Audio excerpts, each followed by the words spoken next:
Welcome to Lecture 7.2, Eigenvalues and Eigenfunctions of the Laplacian. Recall that the Laplacian is the differential operator, sometimes denoted as a triangle, other times as del squared if you're in Cartesian coordinates, which is the sum of the second spatial derivatives. In the previous lecture, we found the kernel of this operator, specifically for n equals 2, under various boundary conditions. This amounted to solving a PDE called Laplace's equation.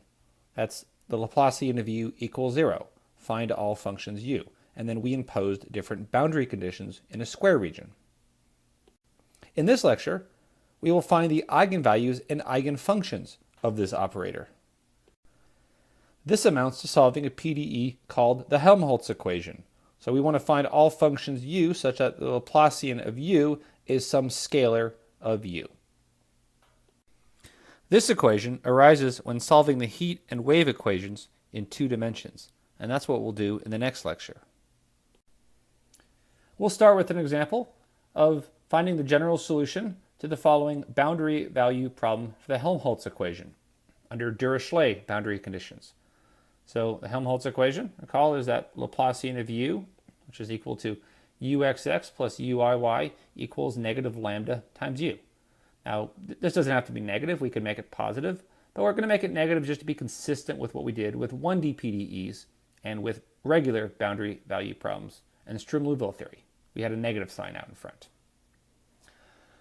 So the 4 boundary conditions, the Dirichlet ones, just say that if we have this square region, say x is in this direction and y is in that direction, then if you think of u as the temperature, then that's equal to 0 along all 4 sides.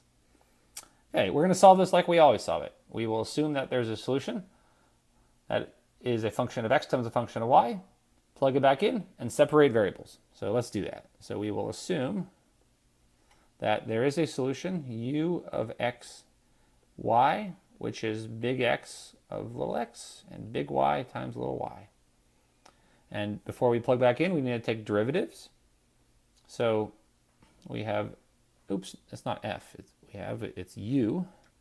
We have u x equals big X double prime times y, and u y equals big X times y double prime.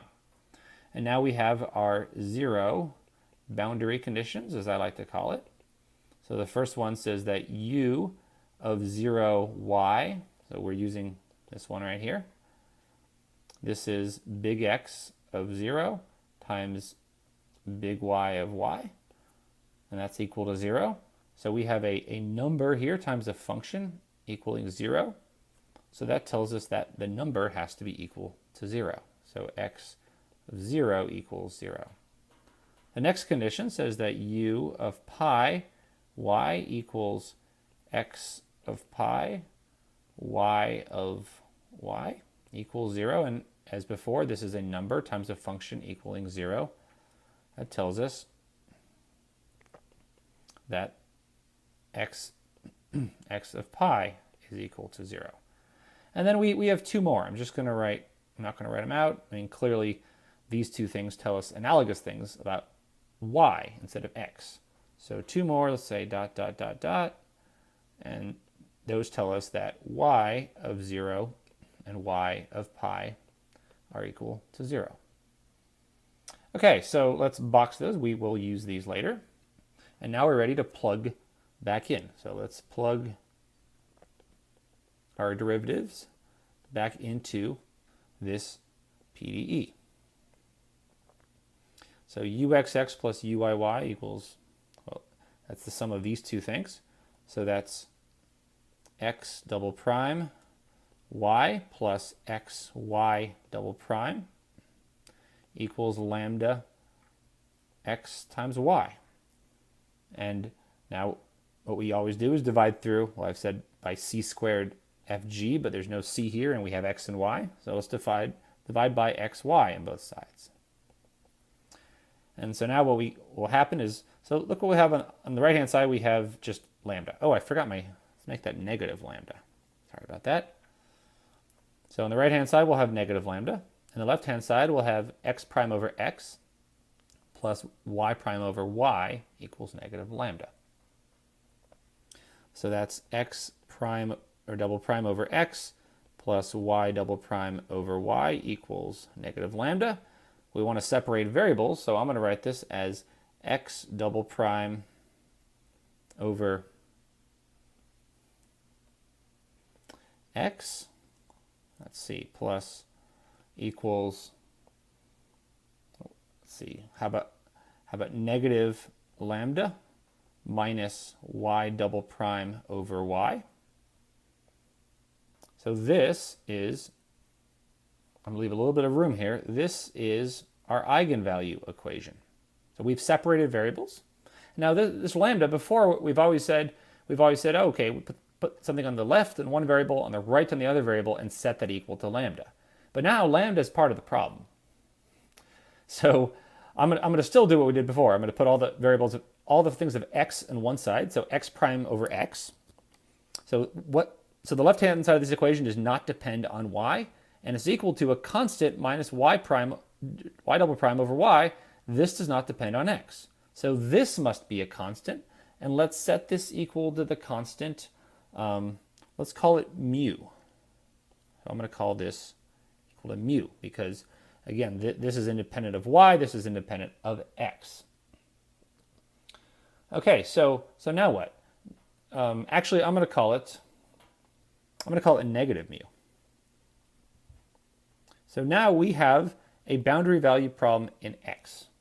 Okay, let's write that out. So we have x double prime equals negative mu x, and we have two boundary conditions right here. And so we have x of 0 equals x of pi equals 0. So we know how to solve that. So let's see what we have for y now.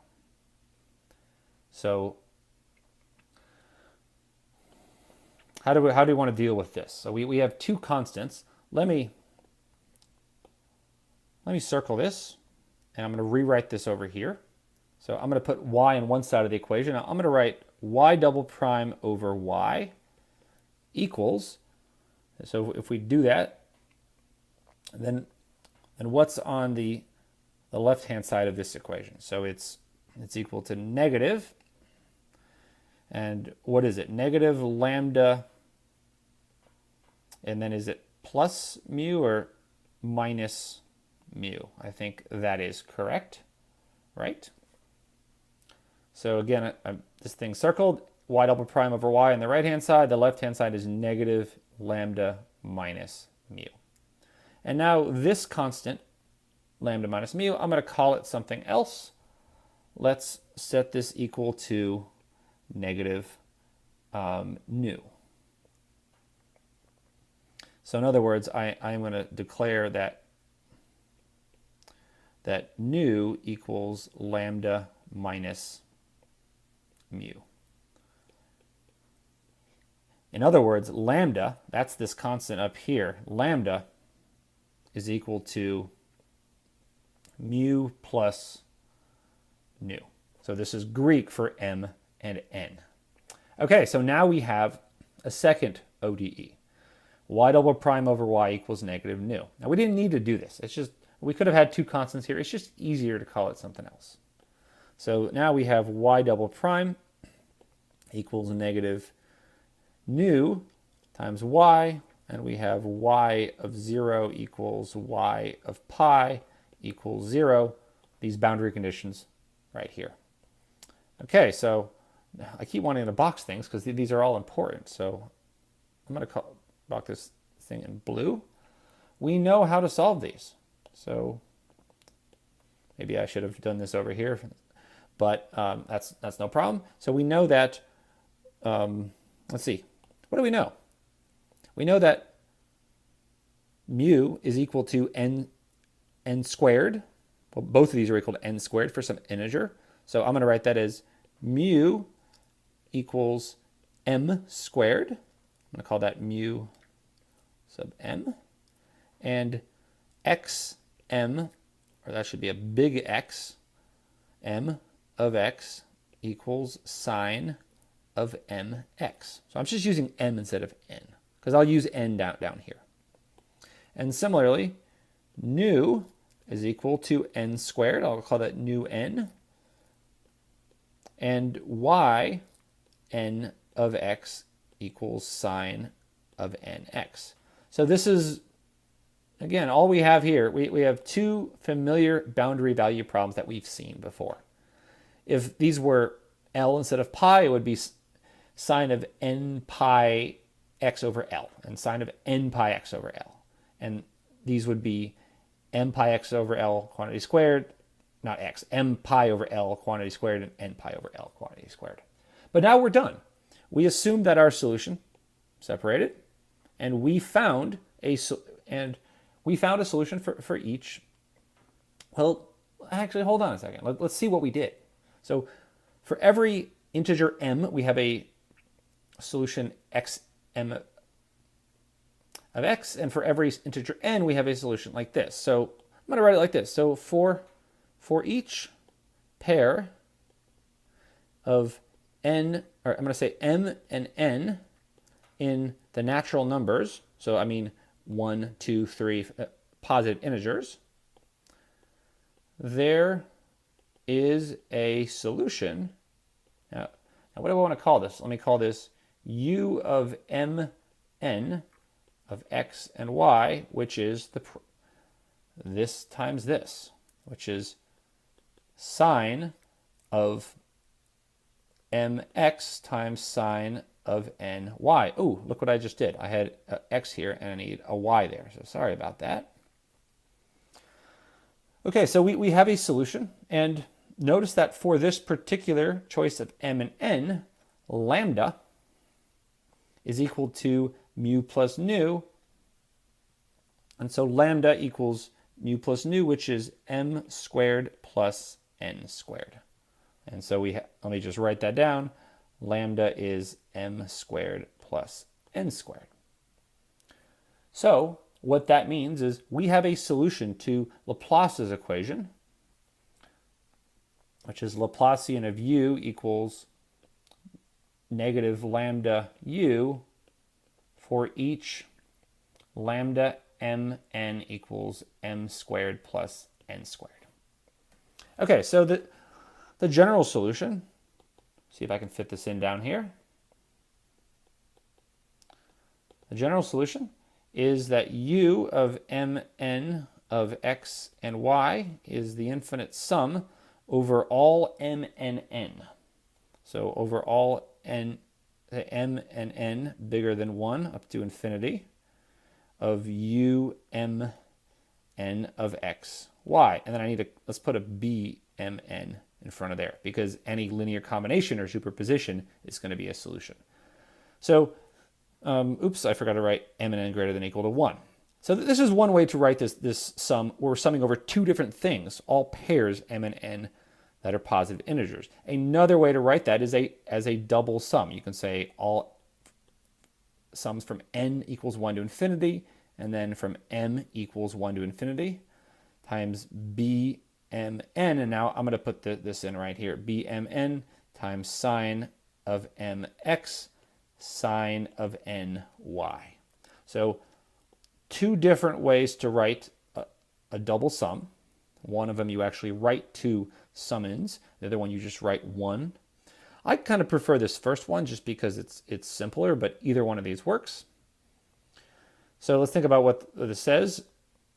So what we found is we found the general solution to the following boundary value problem for the Helmholtz equation right here.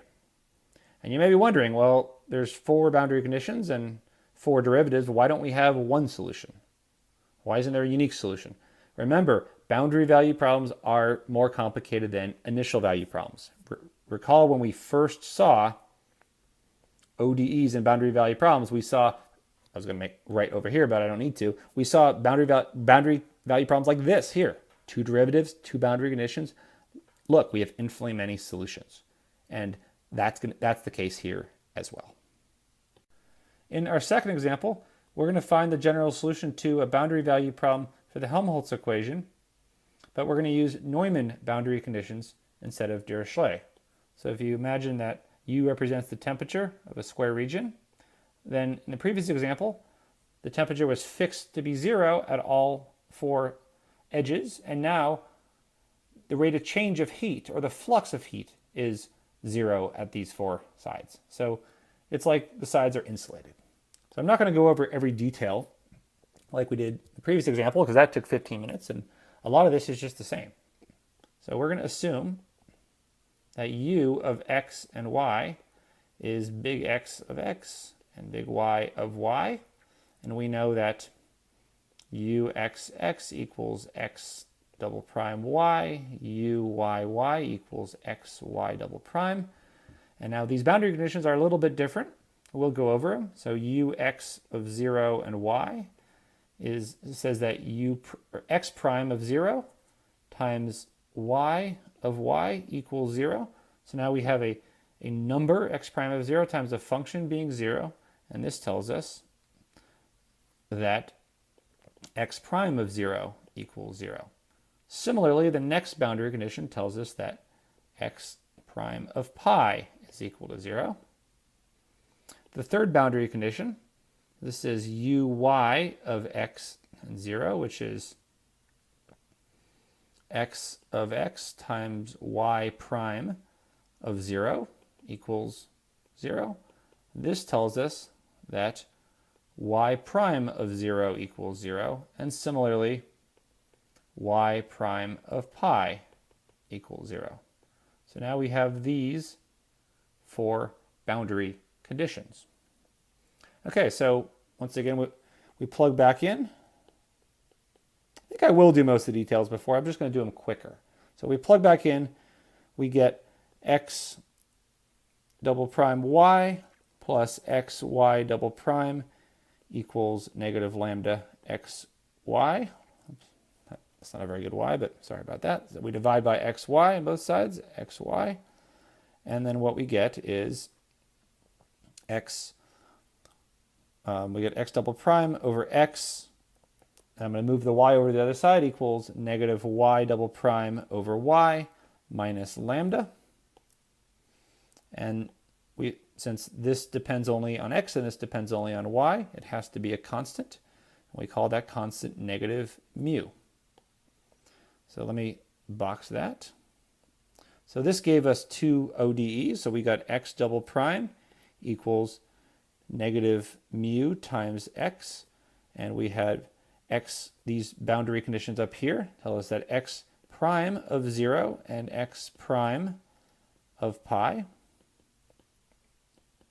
equals 0. And then the next one, y double prime equals, well, remember what we did here? We took this piece and we said y double prime over y equals,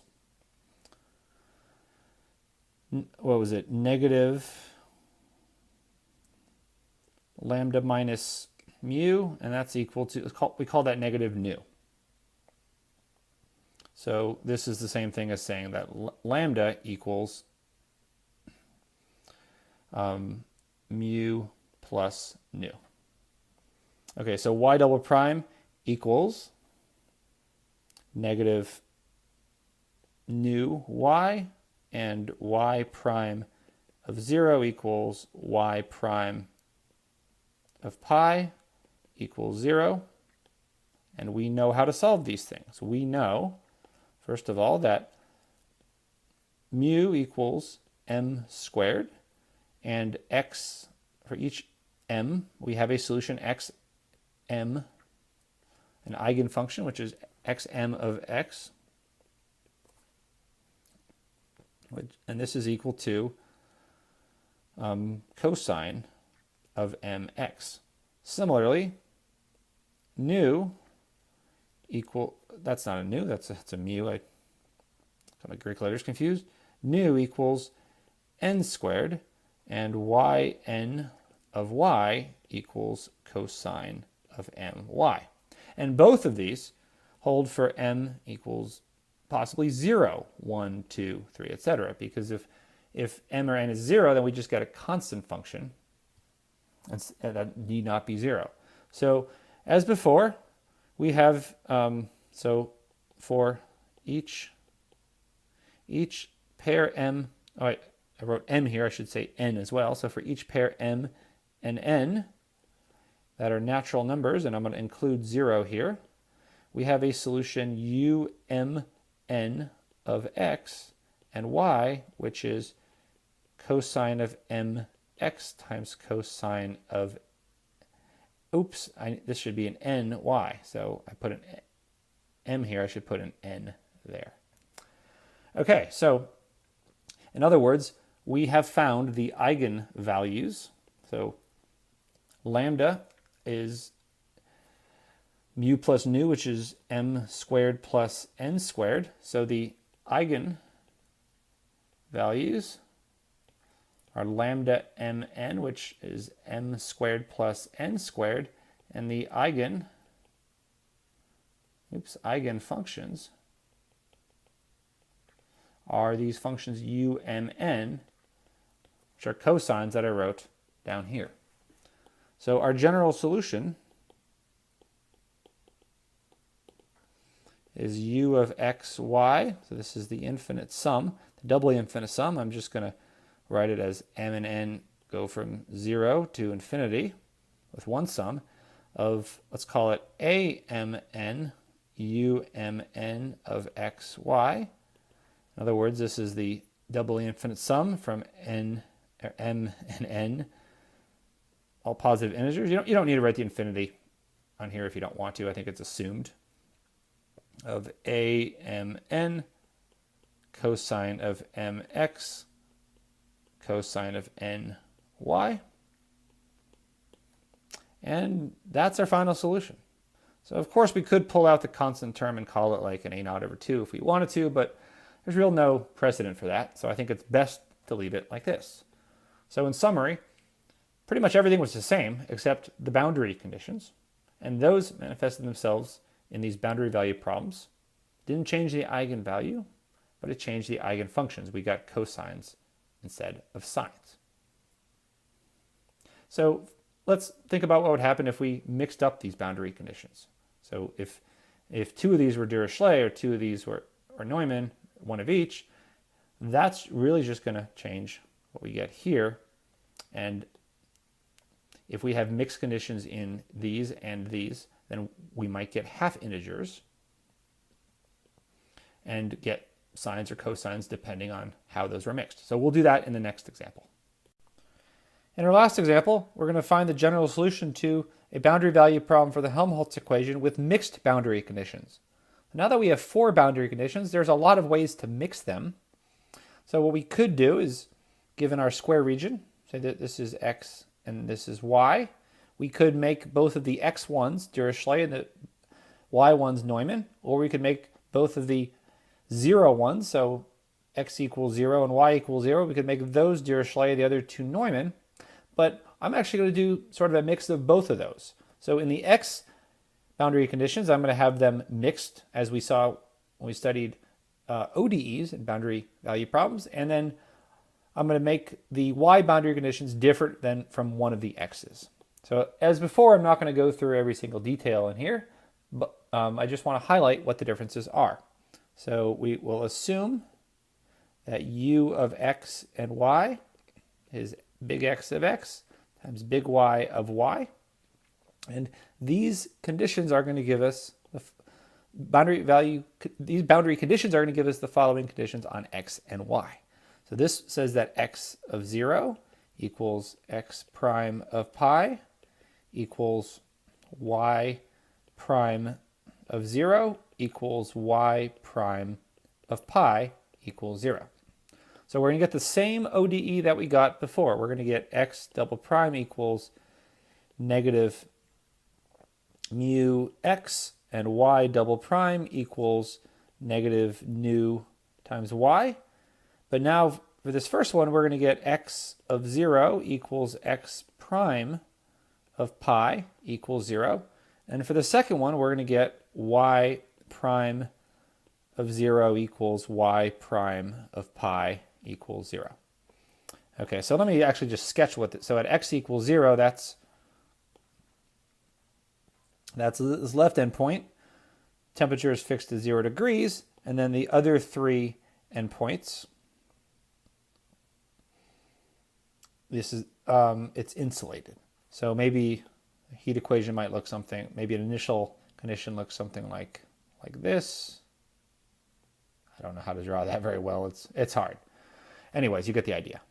Okay, so we have solved both of these before. The second one we just did in the previous example. So let me just write that down and say that nu equals n squared and yn of y equals cosine of ny.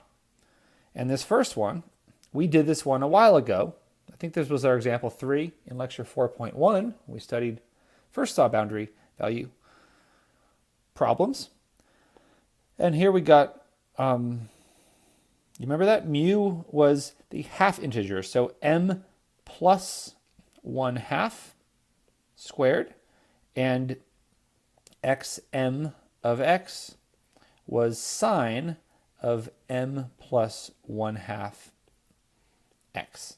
Okay, so now we have the eigenvalues. Oh, I should say that we plugged this as before. Lambda is going to be mu plus nu. So in this case, it's going to be m plus 1/2 squared plus n squared.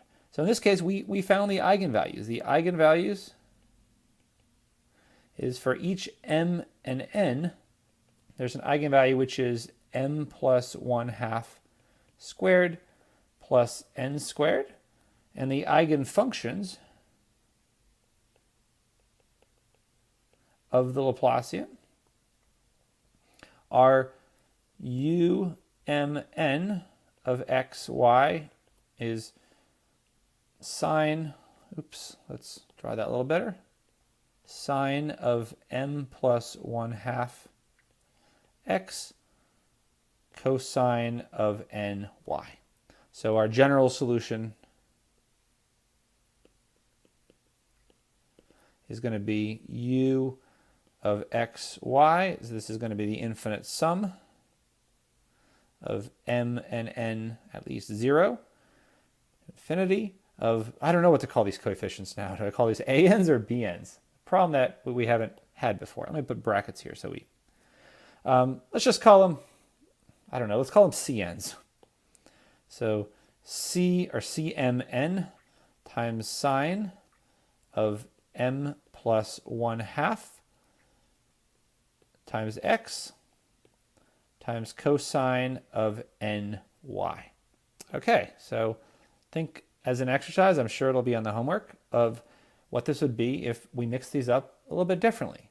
And we can even do some sort of Robin boundary conditions, which is what we saw in lecture 4.1. I could mix it up and say u of 0y plus u,